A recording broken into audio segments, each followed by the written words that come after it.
विनाश। जब हम ये शब्द सुनते हैं तो मन में क्या आता है? डर, तबाही। हाँ, एक भारीपन सा महसूस होता है ना, जैसे सब कुछ खत्म हो गया। एक पूर्ण विराम जिसके आगे कुछ नहीं। और शायद यही हमारी सबसे बड़ी गलतफहमी है। बिल्कुल।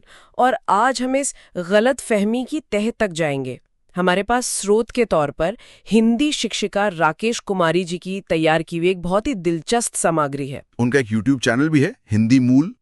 जी हाँ, और वो हिंदी के शब्दों की जड़ों में छिपे गहरे अर्थों को बहुत ही सरल तरीके से सामने लाती हैं। और उनके विश्लेषण के हिसाब से विनाश शब्द का जो असली मतलब है वो हमारे आज के इस्तेमाल से बिल्कुल कह सकते हैं उल्टा है। तो आज हमारा मिशन एक तरह की भाषाई जासूसी है। हम ये पता लगाएंगे कि क्या हम एक बहुत जरूरी शब्द को पूरी तरह से गलत तरीके से इस्तेमाल कर रहे हैं। क्या विनाश के इस डरावने मुखौटे के पीछे कोई और ही चेहरा है? चलिए फिर शुरू करते हैं, इस शब्द की परतों को खोलना शुरू करते हैं। ठीक है, तो शुरुआत कहाँ से करें? किसी भी शब्द को समझने का पहला कदम शायद उसे तोड़कर देखना होता है ना? एकदम, जैसे किसी मशीन को समझने के लिए उसके पुर्जे अलग करते हैं। हाँ। और विनाश शब्द दो हिस्सों से बना है। इसका संधि विच्छेद है वी प्लस नाश। वी प्लस नाश, ठीक है। यहाँ वी एक उपसर्ग है और नाश मूल शब्द है। वी उपसर्ग, मुझे याद है स्कूल में पढ़ा था।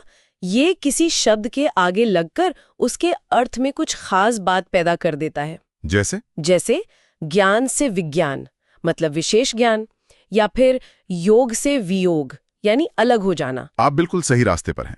वी के कई अर्थ होते हैं, विशेष, अलग, विरुद्ध। इस संदर्भ में इसका सबसे सटीक अर्थ है विशेष रूप से। रुकिए, यहीं पे मुझे थोड़ा से कंफ्यूजन हो रहा है। पूछिए। अगर वी का मतलब विशेष रूप से है तो विनाश का मतलब हुआ विशेष रूप से नाश। ये तो शब्द को और भी ज्यादा डरावना बना रहा है। हाँ, सोचना स्वाभाविक है। मतलब सिर्फ नाश नहीं, बल्कि एक खास किस्म का और गहरा नाश। दिलचस्प सवाल है, और ऐसा इसलिए लग रहा है क्योंकि हम अभी भी नाश शब्द को उसके प्रचलित अर्थ से देख रहे हैं, यानी डिस्ट्रक्शन या अंत। बिल्कुल। असली रहस्य वी में नहीं, बल्कि नाश शब्द में ही छिपा है। अच्छा, तो नाश का वो मतलब नहीं है जो हम समझते आए हैं? बिल्कुल भी नहीं। नाश शब्द संस्कृत की धातु नश से बना है। अच्छा, और यहीं पर सारी कहानी पलट जाती है। नश? हाँ, संस्कृत में नश का मूल अर्थ पूरी तरह से मिट जाना या शून्य हो जाना है ही नहीं। तो फिर क्या है? इसका असली मतलब है अदृश्य होना, क्षय होना, या सबसे जरूरी, रूप बदलना। एक मिनट, रूप बदलना? ये तो बहुत बड़ी बात है ना? मतलब हम जिस शब्द को दी एंड समझ रहे हैं उसका असल मतलब है टू चेंज फॉर्म। तो जब हम कहते हैं किसी चीज का नाश हो गया, तो हम अनजाने में ये कह रहे हैं कि उस चीज ने अपना रूप बदल लिया। अब आप इसकी गहराई तक पहुंच रही हैं। तो चलिए दोनों हिस्सों को फिर से जोड़ते हैं। वी यानी विशेष रूप से, और नाश यानी रूप बदलना। तो विनाश का वास्तविक शाब्दिक अर्थ हुआ किसी चीज के रूप का विशेष रूप से बदल जाना। वाह! ये अंत नहीं, ये परिवर्तन की एक बहुत गहन प्रक्रिया है। It's not destruction, it's transformation. इसने तो शब्द के पूरे वजूद को पलट दिया।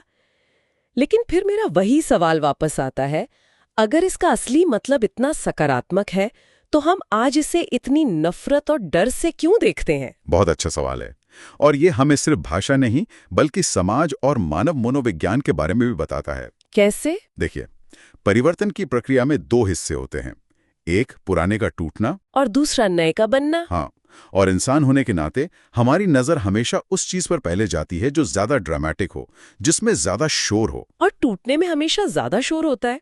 बिल्कुल। जब एक इमारत गिरती है तो धूल का गुब्बार उठता है, जोर की आवाज होती है। वो विनाश का वो रूप है जो हमें दिखता है। लेकिन उसी मलबे से जब धीरे धीरे कुछ नया बनता है तो वो प्रक्रिया बहुत शांत होती है, धीमी होती है। तो शायद युद्ध, आपदाएं, उनमें जो तबाही दिखी